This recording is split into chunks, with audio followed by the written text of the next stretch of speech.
magandang gabi mga maliskar. Nga pala, tagulan na. Panahon na ng kukak. Kukak yun. Magluluto tayo maliskar ng palaka galing Pangasinan. Ito. Gawin natin yung maliskar. Gigisa na natin yan sa luya, bawang, sibuyas.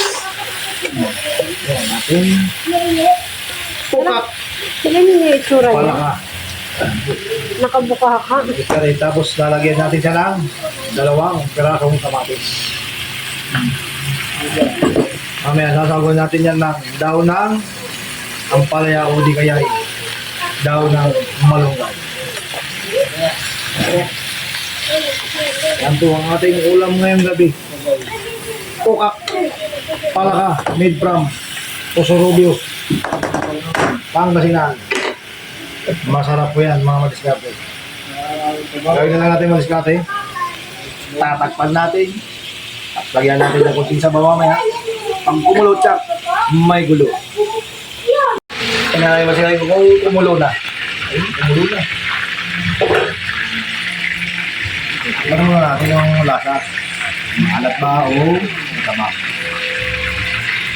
Tinulang, kopak. Tinulang pala kayo mga madiskarte.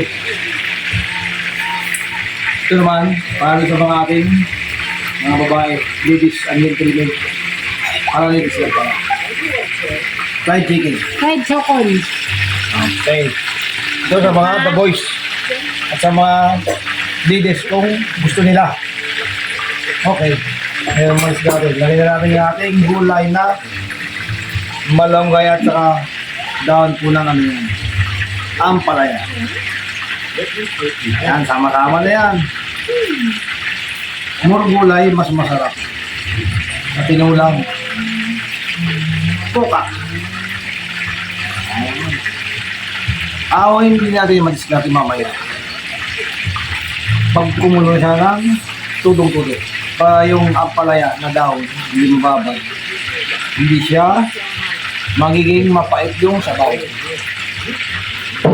At pala natin sa gitna.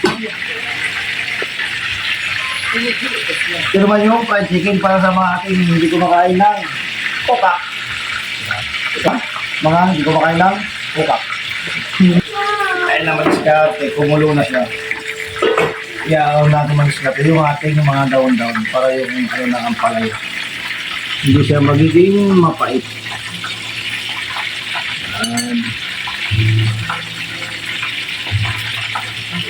Tinulang kukak made from Osorobio, Pangasinan.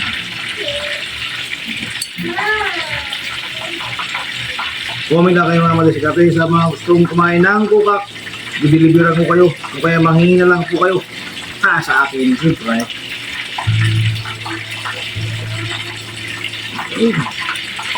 Okay na po yan madiskarte.